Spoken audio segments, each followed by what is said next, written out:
Quick reminder that the description has a link to a resource website that you can use to help contribute to ongoing Black Lives Matter organizations. You can do a myriad of things like donate to bail funds or sign petitions, all of which go a long way to fighting systemic racism. Thank you very much for your time. Hello everyone, GoldenNova here. If the name and background haven't given it away yet, I have a certain affinity for space. I don't have any actual expertise in the field, mind you, but the aesthetic just speaks to me. Must have been all the Star Wars growing up. I'm telling you, if they ever made a whole archetype based on Star Wars, I'd be playing that deck non-stop. Shame that doesn't exist. Anyway, the next deck build pack, Genesis Impactors, is set to release in the OCG next month, and while details are sparse for two of the themes, one of them is all but completely revealed. And in Konami's quest to push rituals as far as they can go, they've ended up making one of, if not the most interesting archetypes ever made. Presenting Drytron, a draconic dreadnought screaming through the void of space, leaving a trail of stardust in their wake. But don't let the chassis fool you. Despite their appearance, this is a purely light machine archetype, with names drawn from the constellation Draco, which is an interesting parallel with a few unrelated cards. Born from Draconis is a trap that has you banishing all light machine monsters from your field and grave to summon a level 6 or higher light machine from your hand, ignoring summoning conditions, and giving it a few other bonuses as well. This is remarkably similar to Cyber Eltanen, which is summoned in almost the exact same way, looks like several giant dragon heads, and wouldn't you know it, Eltanen is one of the stars that makes up the Draco constellation. And if you keep pulling on that thread, we see that you can search Cyber Eltanen with Cyber Emergency, which adds any light machine you can't normal summon or set, but it can also very specifically search Cyber Dragon monsters, another machine theme with a dragon-shaped monster. Now at this point we can put together that Draco has some kind of connection with metallic dragons, but after doing some research, and by research I mean I checked Wikipedia, I can't find any kind of mythology that makes sense in this context. There's a Greco-Roman one, but as far as I can tell, it's not a mechanical dragon of any kind, so I'm completely stumped. If you know anything about this recurring motif, please share in the comments or at me on Twitter, because I am super curious. But this is a Drytron video, not a Nova gets sidetracked by random trivia video, so let's lay out the schematics for the archetype as we know it, then see what kind of customizations we can make to the frame with existing parts. It's time to take off with Drytron. But before we continue, I wanted to ask really quick if you could please like and subscribe if you've enjoyed my content so far. That way you can stay up to date on new releases, and my brain makes the happy juice when good numbers go up. Oh, and ringing the bell is a pretty good way to stay on top of things as well. Analysis videos like these tend to do pretty well, but if you like any of my other series like Top 10s and Dream Themes, that's a pretty good way to make sure you catch them, as well as my Friday live streams. Thank you for your patience, and now, back to the video.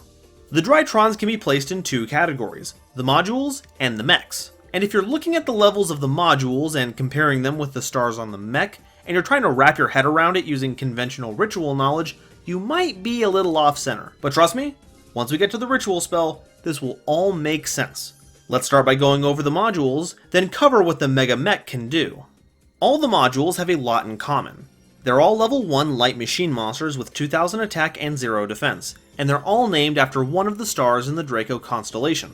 They can't be normal summoned or set, and must be special summoned by a Drytron card's effect. Thankfully, they all have a way to do this themselves, letting you tribute another Drytron monster or any ritual monster from your hand or field to summon themselves from your hand or grave in defense position, and then resolve an effect that's unique to them. However, if you do this, you can't special summon any monsters that turn unless those monsters can be normal summoned or set. This does not have the "for the rest of the turn" clause, so make sure to keep that in mind during deck building. Though, knowing my luck, Eldritch pilots will still find a way to put the Golden Lord in this deck too. First, representing the star Thuban, is Drytron Ban Alpha. When they special summon themselves, you can search any ritual monster from your deck to your hand. That's right, if Preparation of Rites and Pre-Preparation of Rites isn't doing it for you, the Drytron engine also has a way to search any ritual monster ever printed. It's pretty good, don't get me wrong. It just seems like these blue cards just want to keep searching without trying to find a way to get around Droll Lockbird. And if they're the Senju of the deck, then Drytron Alzeta, representing Aldiba, is the Sonic Bird, adding any ritual spell from your deck to your hand when they summon themselves. Now, here's the fun part. After they leave the field, the Drytrons don't banish themselves, So if you summon Ban Alpha and get a Ritual Monster search, and you have an Alzeta in grave, you contribute the Alpha to summon the Zeta, letting you grab a Ritual spell to pair with the monster you just searched. And as long as you get a new Drytron or Ritual, you can keep doing this every turn. And that's where a lot of your advantage is going to come from. Cycling through Drytrons, sculpting your hand in just the right way to ensure your best plays, all without giving up any card advantage. Its power is matched only by the clutter in this card art. Seriously, can anyone make out anything about this? I'm so lost. Next is El Gamma, representing Eltanen. Hey, I knew that trivia was going to come back eventually. When they summon themselves, you can summon any Drytron with 2000 attack from your grave. Notably, you don't have to summon this new monster in defense position like you have to when they summon themselves, so you can actually go on the offensive sometimes. Also, it's a great way to get more ritual fodder on the board. I know, one more level doesn't seem like it makes much of a difference, but trust me, it gets good really soon. Drytron Lata Delta, representing Alteus, lets you reveal a ritual monster or spell in your hand when they summon themselves, then you get to draw a card. Yeah, we're adding a search and draw engine to the ritual deck. At this point, they might as well just let you pick up your deck and start playing whatever you want from it. Sooner or later, there's not going to be much of a difference.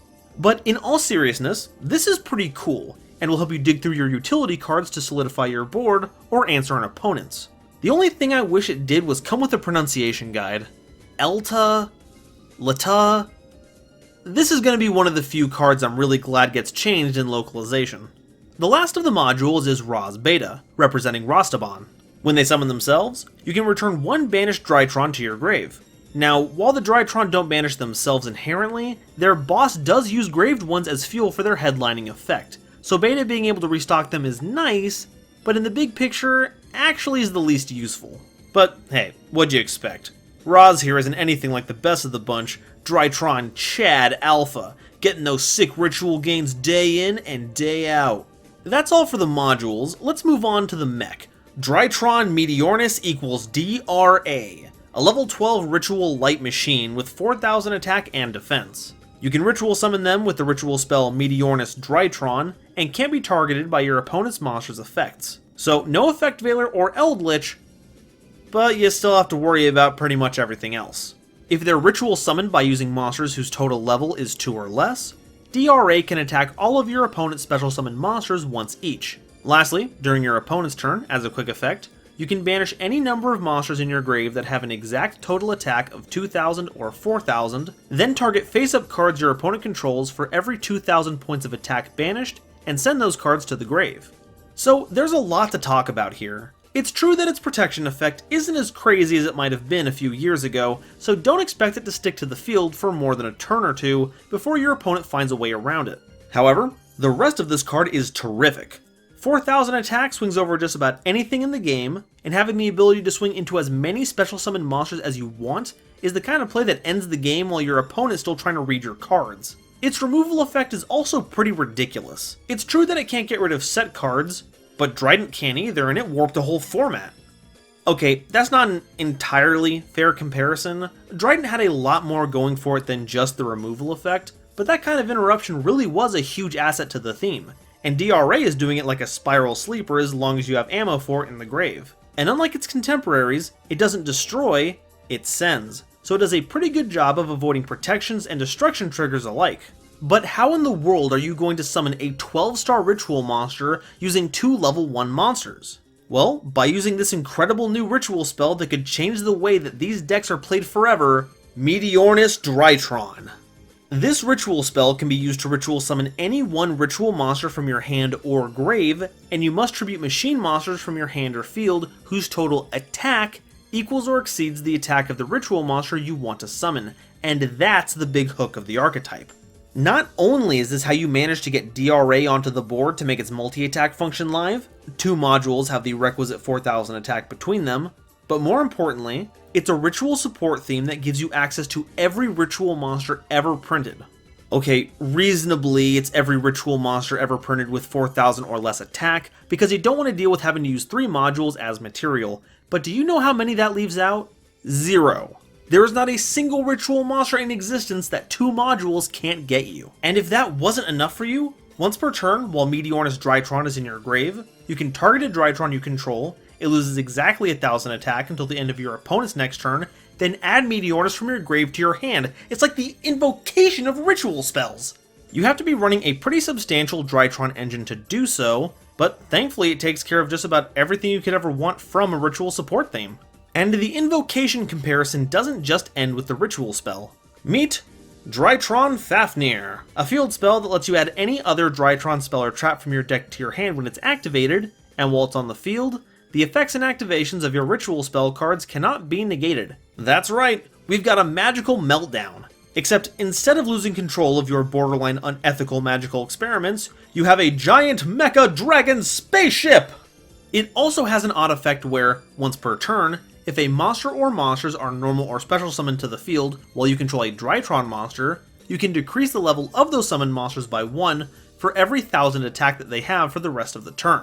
This has some utility against certain matchups. Messing with levels is a great way to gum up the works of any Xyz or Synchro deck, but aside from that, I guess it's just icing on the cake? But since it's the closest thing we're ever going to get to Kaiba's Blue Eyes White Dragon Jet, one weird out-of-place effect is a pretty good trade-off. But Fafnir doesn't just search Meteorness. Let's take a look at the utility cards that help bring it all together. First on the list is Drytron Nova, showing Roz Beta in a golden glow. Huh, a literal GoldenNova. Ain't that something? This spell special summons any Drytron monster from your deck, but it's destroyed during the end phase, and it puts you under the same special summoning restrictions as using the summon effects of any of your Drytrons. This is an outstanding play starter. Not only does it give you a Drytron to start your loop without having to invest in a tribute first, it can also set up the sequence in just the right way. For instance, if you have a Nova, Alpha, and Zeta in hand, you can use the Nova to summon out Delta, then cycle through Alpha and Zeta to get you a ritual spell and monster, then summon out the Delta that's now in your grave to get a draw now that you've guaranteed you'll have the requisites for it. Now, if you'll excuse me, I need to find out how I can import Genesis Impactors, because I think I just found my new field center. Drytron Eclipse lets you target one Drytron monster in your grave and add it to your hand. It's not useful in a lot of scenarios, but if all your Drytrons are stuck in your grave and you don't have anything to tribute to get them out, this is a surefire way to get your loop started. Also, during the main phase, except on the turn Eclipse was sent to the grave, you can banish it to target one Drytron you control, granting it a whopping 2000 attack bonus until the end of the turn. This has a few uses. Either you can boost a module so that it's a 1-card tribute fodder for DRA, or you can boost the mech, making it a 6000 attack beatstick that can multi-attack. It's a pretty good inclusion, but ironically, it's eclipsed by your other options. Drytron Asterism is a quick play spell that you can activate during any main phase. You target one Drytron or ritual monster you control, and any one face-up monster your opponent controls. On resolution, your monster loses exactly 1000 attack until the end of the turn, and if it does so, your opponent's monster is destroyed. This is just a solid card. It shines most brightly in a Drytron deck, because not only is it searchable, you can drain 1000 attack from a module that you're going to tribute off once the chain link resolves anyway, but because it can also work by draining any ritual monster, this is actually splashable removal in any of those themes. My only complaint is that the monster on this card is Zeta, so once again, I can't make out a single thing. There's so much stuff going on here that I can't see anything going on over here. Seriously, it's like they tapped me to design these things or something. The last piece of support is Drytron Meteor Shower. You can activate this counter trap while you control a ritual monster, and triggers when your opponent normal or special summons a monster or monsters. If they do, the summons are negated, and the monsters are shuffled back into your opponent's deck. So yeah, now there's a ritual generic counter trap that can put a halt to extra deck climbing, or just stop a really nasty normal summon. I feel like this is a little less splashable than Asterism though. Despite only needing a ritual monster, you do have to be going first, or your opponent has to be in a position where they have to rebuild their board, whereas Asterism can be used as reactive interruption and proactive removal. But in a pure Drytron deck, where you can search this as well, it's the kind of protection that'll help keep DRA on the board long enough to close out games. I also like to imagine that this is what happens to Yu-Gi-Oh players that don't abide by the new hygiene rules. Like, if you refuse to take a shower, the judges will hit you with a meteor shower, shuffle you back into your car, and make you go home. So, the basic conceit of Drytron, despite the mountains of text, is pretty simple. Your modules Alpha and Zeta help you get DRA and the Meteorness ritual spell, Delta gives you an extra card to play with every turn, and you can finish things off with Gamma, who will put another Drytron on field so you have enough material to summon DRA, with Beta thrown in every once in a while to restock your ammo for DRA. But much like Incantation, This theme was meant to enhance existing ritual themes, so let's take a look at some archetypes and other associated cards to see what can best fit them. On the subject of Incantations though, I'm sad to say that these two ritual support engines do not mix. Like, at all. While the optimal way to summon the fancy familiars is with their own effects, there's nothing stopping you from normal summoning a Candle like any other level 4. And since the Drytron don't have that for the rest of the turn clause, you won't be able to sequence them in a way that will let you use both, so you'll have to pick and choose which engine will be best for your deck. I'm curious to see how this engine will affect Necros. Colossus can be made using Meteorness and one module, and being able to blank an extra deck monster is pretty spiffy. And Unicorn has always been a master at suppressing the extra deck. It may not see a full resurgence, but I wouldn't be surprised to see at least these two splashed into Drytron lists in the future. Now, the archetype I'm really looking forward to pairing with Drytrons is Cyber Angels. Rash, I believe, is still the best ritual monster available to close out games. I mean, it Raigekis all of your opponent's monsters special summoned from the extra deck, burns them for 1,000 for each one, and then you can still attack twice with 3,000? That's even better than DRA in a lot of ways. I mean, being able to activate your removal effects when you summon your boss monster, can you imagine? You can also get some free value out of tributing Ben 10 to search the Rash, or if you're feeling particularly spicy, Herald of Ultimateness. That's right, this level 12 upgrade to Herald of Perfection may have double the levels, but it can still be summoned with only one module. Suddenly, DRA's lack of protection doesn't feel as bad when you have a repeatable Solemn Judgment on legs. You can also run all the usual ritual support. While your Drytrons will lock you out of special summoning a lot of monsters, there's nothing stopping you from normal summoning, so Manju is still fair game. Saphira, Queen of Dragons, makes for an excellent inclusion in the deck, as all the light monsters will give them a steady stream of triggers for their effect, letting you dig for side cards, or just recycling ones you've already used. And its companion in aesthetics, Cerevis, acts as targeting protection for your monsters. It can also work as a form of summon negation, letting you bounce it to your hand if your opponent would special summon a monster to negate that summon, then banish it. And since Meteorness can ritual summon from the grave, you don't have to worry about using it as a hand trap and missing out on summoning them. And if it wasn't enough that you could just grab it with your Drytron engine, Preparation of Rites is another great way to search it, or any other level 7 or lower ritual monster you splash into the deck. It can even grab back Meteorness, because even though it can bounce itself back to your hand from the grave, you can only do that once per turn. With Prep, you can resolve Meteorness even more times in a single turn. And let's not forget Cyber Emergency from the beginning, because this does basically tutor up any Drytron in your deck. It's a real shame there isn't any synergy with Cyber Dragons here, at least not effective ones. In fact, despite your ritual's ability to tribute machines for the ritual summon, there aren't many machine monsters that won't conflict with the engine proper. Machina Citadel amazingly can't be normal summoned or set, but since the Drytron are light and not earth, you'll have a heck of a time getting them onto the board. You could probably try running ABC and just not special summon the component parts. The glory of the Drytron restriction is that, unlike Impcantation, it doesn't lock you out of the extra deck, so you can still put Buster Dragon on the board and annoy your opponents that way. And Buster Dragon isn't the only option. Cross Sheep can be made with any spare monsters, and since we're a ritual deck, we gain access to the astounding Draw 2, Discard 2 effect. Union Carrier is also pretty cool. We don't have a Dark or Dragon that we can use to lock our opponent out of the extra, but we can still grab a monster to boost DRA and thin our deck. Another silly include could be Shadalls. You'd have to cut Wendy and Falco, but otherwise all your other effects are clear. Send a Drytron and any Shadall to the grave to summon Construct, get a bunch of effects, and then continue with your plays as normal. You could even send Shadall Schism to the grave with Construct, link them away so you can grab the Schism back, then fusion summon a Winda during your opponent's turn. And if one plays Shadalls, then Alistair and their Invoked are never far behind. And fun fact, Shikinaga and Mechaba are both machines, so you can use them as ritual fodder just in case. There's just so much you can do with Drytron, and I haven't even gotten into what you can pull off with Hungry Burger yet, but I'll leave that for another time. Until then, what do you all think of Drytron? Do you think they're the shining star I'm making them out to be, or are they just a small twinkle in the night sky? And do you have any ritual decks you want to see enhanced with the Space Serpents? Let me know in the comments, and if you haven't already, please make sure to like and subscribe.